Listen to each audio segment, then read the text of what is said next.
this really does showcase how brilliant of an actor Pedro Pascal is. I don't know how many times I can say this within this entire series, but Pedro Pascal was fantastic in this episode. The bar scene with Tommy should literally be his Emmy reel because he did such a fantastic job in this episode.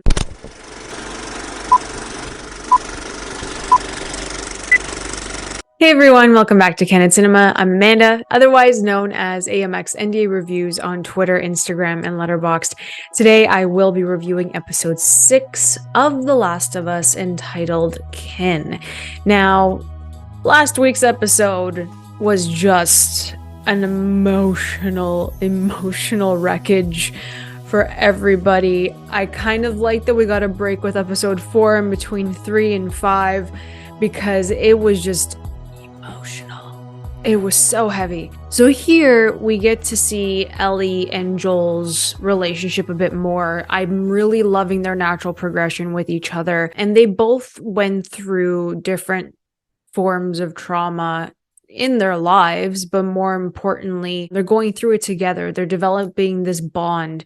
And in this case, the people that they are losing along the way, they are the only ones that they can confide in each other. And that's where their bond grows stronger. And I love that. The beginning of this episode, you kind of see how lonely the two of them are. They've lost so much. And you could feel that with Joel, more importantly, more so than Ellie. No offense to Ellie, but I feel like Joel just keeps losing people. And you feel for him a bit more. And I think that they created this atmosphere in this vast, like, open field, this openness, especially during the winter with the snow. I think that is also a form of, like, we connect isolation, hibernation, all of that to the winter a lot. So they end up going to this cabin. They see this elderly couple who knows, they both know where Tommy is, and they do have help along the way, which is a really nice touch. And I know that Ellie is still curious about Sarah, curious about Joel's past, and we see that at the campfire, and it's really nice that they are exploring, each other's past. More so Ellie. She kind of talks about Riley a bit more to Joel. Joel keeps it on lock about Sarah, doesn't really feel comfortable discussing that because it still hurts him. He has PTSD, as we see in this episode, of that one night of losing his only daughter. So they make their way to Wyoming.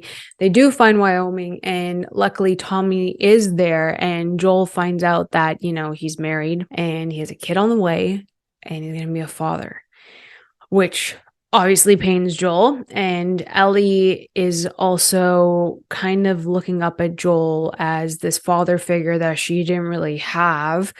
And she's a bit too close to him. She does defend him when, it's none of her business, when there's family issues involved, that it naturally comes out of her to protect Joel and defend Joel and to put her 2 cents in, as any daughter would. So it's just a really interesting dynamic that we get to see, especially with Tommy and his new wife. So I think that this also shows how someone can change over the course of 2 decades. And it hurts Joel because he feels like he's gone more into himself.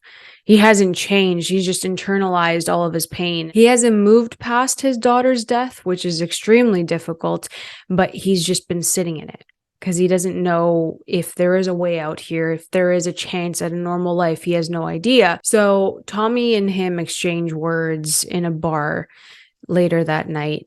And Joel has a moment. He expresses himself. He says that I'm only going to fail Ellie. I'm going to, just leave her, and you're going to have to deal with it. You're going to have to get her there because I know that she'll be safer with you, blah, blah, blah, does the whole spiel. He doesn't see himself as a protector anymore, which is really sad. He's lost that. There's like this level of numbness that we did see within the first episode. There's that one scene where he is carrying Sarah, and then you cut to, 20 years from then, and he's just throwing these kids into the fire. Like, there's this level of numbness that has come with Joel, and he doesn't think that he can do it. There's no positive energy inside of Joel anymore where he can see himself as a good person after everything that he's done, the people that he's killed, the creatures that he's killed, what he's had to do. So he tells Tommy, and then Tommy has some pretty harsh words in regards to being a father to Joel, which I didn't appreciate whatsoever. But then Ellie overhears them, and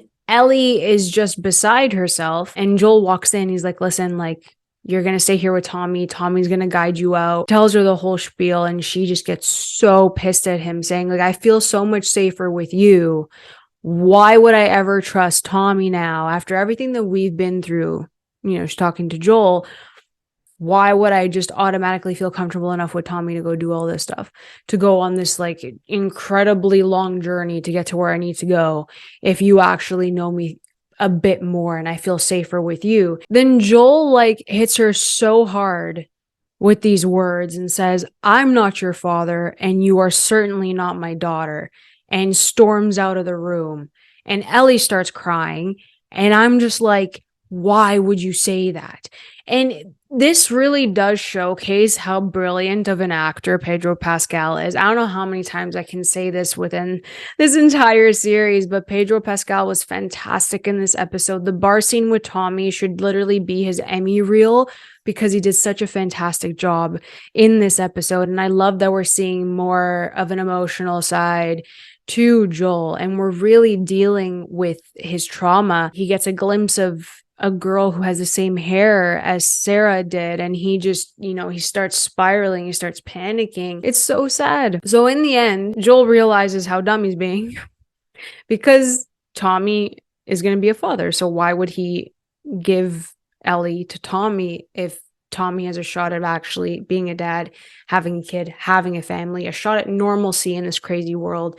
So, you know, Joel takes her on horseback. They steal one of the horses, which they were absolutely gorgeous, but they get one of the horses. They restock. They get the supplies and everything. They don't want to stay here because they need to make sure that Ellie gets to where she needs to go. So they're on horseback. They're going through. They're talking to each other.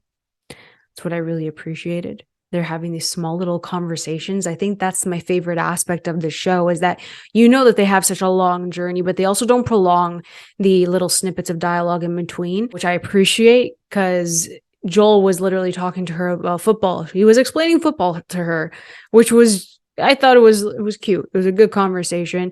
Even Joel teaching her how to shoot a gun, that was a good moment too, because he has that like, I'm teaching someone, and that fatherly energy comes back to him in an instant because he feels comfortable enough with Ellie to tap into that again. And that's important as well. That happens with everybody in regards to how comfortable you are with them. You can show more vulnerability. And I love that we get to see that with Joel and Ellie, and vice versa. Ellie's really vulnerable with Joel. So when they get to the abandoned university, these raiders come, as I mentioned before. They have a bit of a standoff. Joel's trying to get Ellie back up onto the horse, trying to scurry out of there. And in the midst of everything, the raiders take a stab at Joel in the stomach. Stabs Joel in the stomach. Freaked out. Joel has no idea what to do. So Ellie literally puts Joel in front of her, and she's guiding the horse with Joel in the front. They get out of there. Ellie's like shooting the raiders. Obviously, it's not enough, but they managed to get away from them. And in some time away, like they did manage to get out of the general vicinity, Joel falls off the horse. He's bleeding internally. It's coming out of him. He was unconscious and falls off the horse. Ellie jumps off the horse, is like begging him, don't do this. You have to come back. You have to come back to me. Don't leave me. She's like holding him, crying. Just a beautiful moment from Bella Ramsey. And then that's how the episode ends. And I'm like, there's no way Joel's dying now. So that tripped me out that was the last couple minutes of the episode, and I didn't know what to do with myself. I didn't expect that whatsoever. Again, I haven't played the games. Please do not tell me what happens in the comments. I am begging you. I'm trying to go in as blind as possible, and I'm really enjoying this show. Again, the cinematography in this episode was absolutely gorgeous. There's a shot with the horse walking along, and you have Joel and Ellie on top of the horse, and then there's the beautiful sunset like coming in between the horse, and I thought that was just beautiful. You have these like amazing landscapes, aerial shots that just show you how big everything is, and there's two little people trying to get through on their journey. And I think that they're really creating a strong sense of atmosphere. This wasn't as suspenseful as the previous episodes. Obviously, they're just trying to get more of a backstory, more development for these characters, which I really appreciated. So I will be giving this episode a 7 out of 10. Please let me know in the comments below if you've been loving this season, if there are things that you wish they would have done from the games a bit differently. Let me know in the comments below. Please, no spoilers.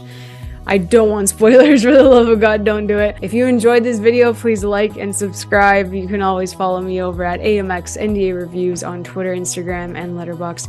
I'll catch you guys next time. Keep watching movies.